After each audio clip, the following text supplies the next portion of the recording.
Per fare una buona bruschetta serve sicuramente dell'ottimo pane. Questo l'ho fatto io con una ricetta molto semplice che non bisogna neanche impastare, facilissima. Oppure lo comprate, però l'importante è che sia buono. E poi servono degli ottimi ingredienti come dei bei pomodori freschi, un avocado in questo caso. Vi faccio vedere 3-4 ricette, poi scegliete quella che volete. Del basilico, dei semi di zucca, dell'ottima mozzarella a fior di latte o anche degli altri tipi di formaggio, se lo volete mettere, delle zucchine grigliate, dei pomodori secchi, dell'hummus, degli altri tipi di salsa, del buon peperoncino fatto in casa. I nostri ingredienti sono pronti, belli, freschi, buonissimi. Io quando faccio la bruschetta mi preparo le basi, mi preparo tutti gli ingredienti tagliuzzati, le salsine pronte, le metto tutte a tavola insieme al pane e dopo ognuno si compone la bruschetta come preferisce. Io vi faccio vedere 3 esempi, dopo ognuno può mischiare come vuole. Partiamo dall'avocado. L'avocado bello maturo, qua mi è andata un po' male. È un pochino indietro, vedete il nocciolo è bianco, però è morbido per fortuna, quindi riusciamo ad usarlo ugualmente. Come sapore non sarà il massimo, ma comunque è ottimo, va benissimo. Quindi via il nocciolo, via la pelle e lo mettiamo in una ciotolina. Non ne faccio tantissimo, ne faccio metà, basterà. Per vedere quando un avocado è maturo bisogna provare con l'unghia, come ho fatto io all'inizio, a far saltar via il picciolo o picciolo. Se salta via facilmente è maturo, altrimenti non è maturo. Aggiungo un po' di sale, un po' di pepe, qualche goccia di peperoncino concentrato che uso il contagocce, questo è come la dinamite, e un po' di olio extravergine di oliva. Lo tagliuzzo un pochino e poi lo schiaccio con la forchetta. Un'alternativa alla crema d'avocado può essere la crema di barbabietola rossa, quelle cotte che vendono già cotte al supermercato. Ecco, fate la stessa cosa con quelle lì, verrà fuori una cosa, oltre che molto bella da vedere, anche molto saporita. È una valida alternativa. A piacere, dentro questa crema di avocado potete aggiungere anche della cipollina fresca, tritata fine, molto fine, la mischiate dentro ed è la fine del mondo. Me la metto in una ciotolina, in un bicchierino ed è pronta da mettere a tavola per le mie bruschette come il primo dei ingredienti. Prendo dei pomodori ramati, ciliegini, pacchini e li taglio a cubetti. Quella con il pomodoro è la classica delle bruschette, perché è la classica bruschetta col pomodoro a cubetti e il basilico, però noi ci possiamo aggiungere delle olive, ci possiamo aggiungere delle altre verdure, ci possiamo aggiungere qualsiasi ingrediente che ci piaccia. Ma sicuramente non può mancare dell'ottimo fresco basilico.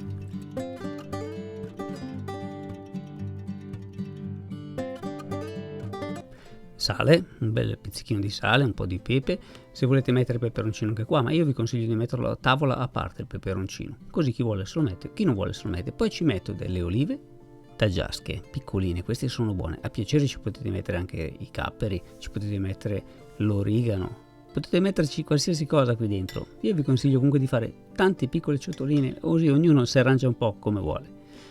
Pronti i miei pomodori, belli conditi, me li metto in un'altra ciotolina. Ho grigliato delle zucchine, va bene anche le melanzane, vanno bene i peperoni arrostiti senza la pelle, la verdura che volete. Li taglio a rombi, a piccoli pezzettini, perché dopo devono stare sulla bruschetta, devono stare fermi, quindi devono essere tagliati non tritati, però tagliati a pezzettini. In effetti una bruschettina con i peperoni e la mentuccia ci stava, prossima volta la faccio, promesso. Questa è un'insalatina che io vi consiglio davvero di provare a farla, anche senza la bruschetta, perché è buonissima, magari con sotto una base di insalata, è la fine del mondo. Ora ho dei ciliegini, dei pomodori secchi praticamente, sono quelli dei vasetti, questi sono già conditi, perciò in questa insalata non metteremo olio d'oliva e di sale ne metteremo molto poco, giusto perché il pane ha poco sale. Li aggiungo alle zucchine dopo averli tagliati grossolanamente. Ci metto l'immancabile foglia di basilico, a piacere, va bene anche l'origano, va bene qualsiasi tipo di erba vi piaccia. Un bel giretto di pepe fresco e una bella mischiatina e la mia insalatina di zucchine con i pomodori secchi è pronta.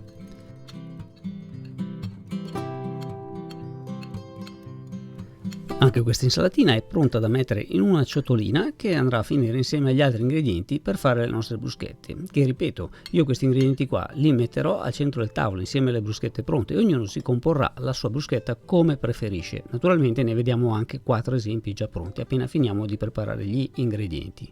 Ora la mozzarella.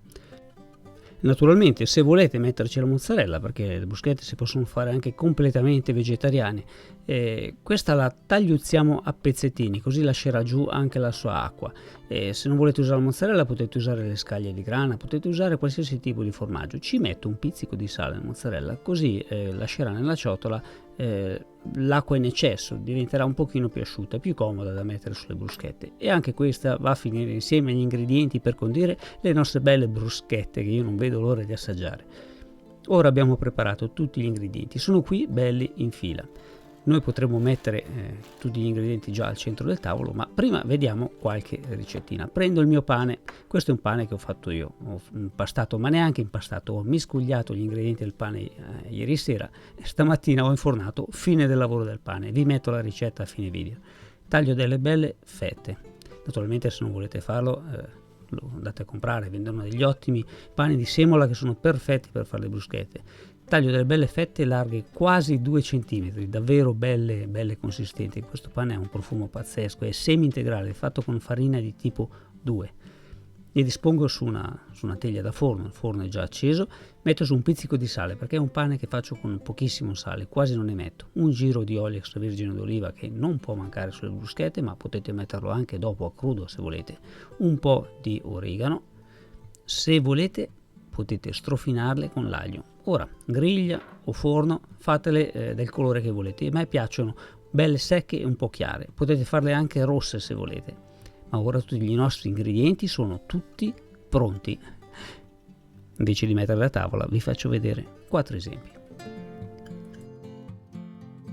Si parte. Allora, la prima bruschetta la facciamo con l'avocado, lo mettiamo sopra disposto bene, lo spalmiamo per bene, poi ci mettiamo dei semi di zucca che daranno una nota croccante incredibile alla nostra bruschetta. E sarebbe già finita così, ma voglio esagerare. 2 pezzettini di mozzarella e 3-4 pezzettini di pomodoro che daranno quel punto di aspro proprio quando le andiamo a trovare in bocca, che è meraviglioso.